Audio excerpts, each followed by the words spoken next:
dan penuh kepasrahan. Sama-sama saya katakan amin. Silakan duduk Bapak Ibu Saudara. Bolehkah kita beri tepuk tangan yang meriah untuk Tuhan Yesus Kristus.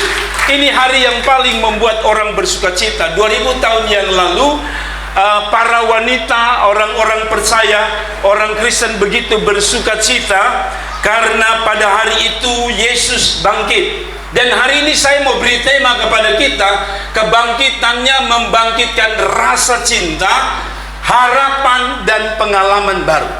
Ini adalah tema kita, saudara-saudara. Kebangkitannya membangkitkan apa, saudara-saudara? Rasa cinta, pengharapan, dan pengalaman-pengalaman baru bersama dengan Tuhan. Itulah yang saya mau sampaikan kepada kita. Namun sebelum saya menyampaikan firman Tuhan, saya tanya dulu. Ini kan hujan. Di belakang sana Kakak Son dengar jelas? Oke, di sana jelas? Di belakang oke. Baik Bapak Ibu saudara-saudara, kalau Bapak Ibu perhatikan di dalam teks khotbah saya ambil daripada Markus pasal yang ke-16, Markus 16 ayat 1 sampai ayat yang ke-8. Tapi sebelum saya menyampaikan khotbah, seperti pada Jumat Agung, saya harus menjelaskan dulu tentang kebangkitan Tuhan Yesus.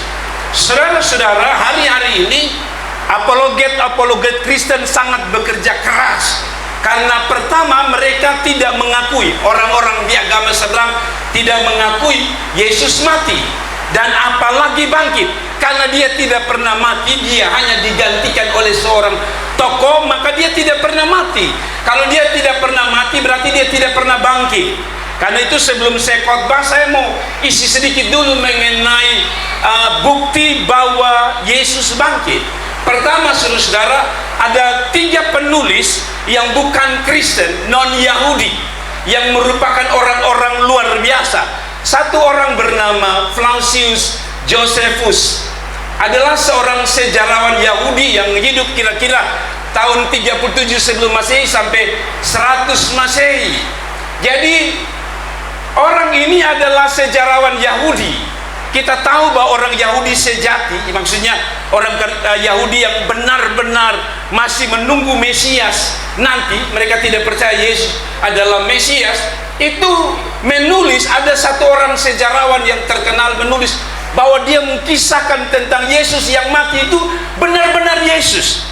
Dan dia juga melihat dengan mata kepala sendiri mengenai kebangkitan atau bangkitnya Yesus itu. Dia sendiri tulis. Seorang lagi bernama Tacitus, dia sejarawan Romawi. Jadi Yahudi tulis tentang sejarah mati dan bangkitnya Yesus. Sejarawan Romawi bernama Tacitus itu juga tulis. Dan mereka tulis begini, kenapa sampai pengikut-pengikut Yesus itu masih setia sampai hari ini? Karena mereka menyaksikan Yesusnya mati dan Yesusnya bangkit. Itu sebabnya katanya orang Kristen sampai hari ini, apapun yang menimpa mereka, mereka tidak bisa mundur. Jadi Tacitus tulis itu. Dan yang terakhir, sebenarnya banyak ya yang saya mau sampaikan, tapi menyingkat waktu, saya hanya menyampaikan 3 saja.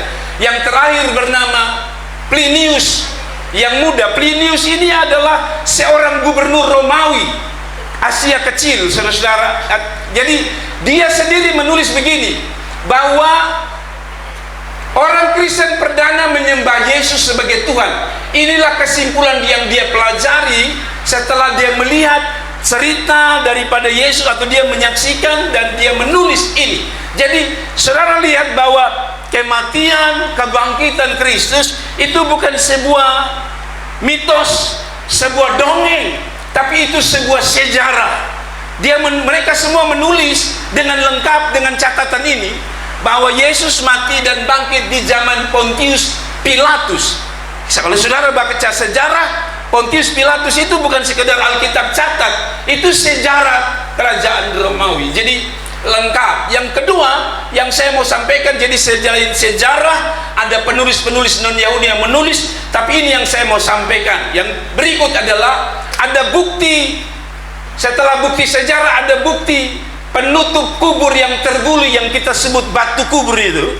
Bapak Ibu tahu batu kubur itu beratnya sekitar 1,5 ton sampai 2 ton. Sehingga kalau Bapak Ibu baca yang lain dikatakan begini, mereka isu bahwa Yesus dicuri oleh para murid. Padahal Anda tahu bahwa resiko pertama untuk menggulingkan batu itu tidak mungkin, karena hari itu perempuan yang pertama datang. Jadi tidak mungkin perempuan ini guling, karena butuh banyak orang untuk bisa guling batu ini. Itu pertama. Yang kedua, bukti bahwa batu ini juga terguling itu adalah meterai daripada kerajaan Roma. Jadi siapa yang materai yang ditaruh, kalau siapa coba buka, itu namanya cari mati. Jadi tidak ada orang yang mau cari mati. Bahkan para murid saja, Alkitab mengatakan waktu dia bangkit, mereka masih bersembunyi karena ketakutan. Bagaimana mungkin mereka mau pergi untuk mengguling batu itu, karena risikonya mati.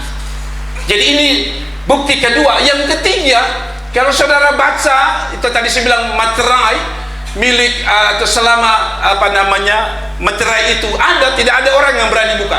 Yang berikut adalah kain kafan, kain peluh. Kalau saudara baca di Injil yang lain selain Markus, dikatakan begini, waktu mereka datang ke kubur Yesus sudah bangkit, Alkitab bilang apa? Itu kain sudah tergulung rapi. Saya tanya saudara, pernahkah ada pencuri, dia pencuri saudara pun lemari ambil emas, habis dia perbaiki kunci dulu, lalu kalau tadi dia bongkar, dia pasang engsel baik-baik. Pernah begitu? Yesus begitu. Masa mungkin kalau dia pencuri, dia masih sempat guling-guling, dia pencuri, dia lari cepat. Dan ini yang membuktikan Yesus bangkit. Nah, yang terakhir, bahwa ada saksi-saksi mata yang bukan hanya 1-2 orang, 12 murid atau 12 murid Yesus. Selain 12 murid ini, Yesus, saudara lihat, ini ada catatan, saya tidak akan baca semua. Saudara bisa lihat para saksi. Pertama Maria Magdalena, Maria ibu Yakobus, Salome, terus saudara baca sampai terakhir ada 500 murid. Padahal zaman dahulu katanya sebuah peristiwa itu menjadi sah cukup hanya 1, 2 atau 3 orang sah. Ini lebih daripada orang-orang yang menyaksikan.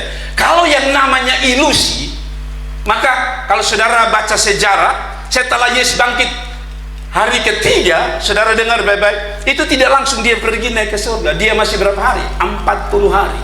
Apa artinya? Kalau ilusi katanya itu hanya sebentar saja. Oh, itu ada tiba-tiba hilang. Tapi 40 hari seorang bangkit ditunjukkan kepada banyak orang. Apakah itu ilusi? Tidak. Satu kesimpulan, Yesus benar-benar bangkit. Jadi clear di sini. Tidak ada agama apapun yang boleh mengganggu kita bahwa agama kita adalah agama mitos, dongeng, karena itu adalah sejarah.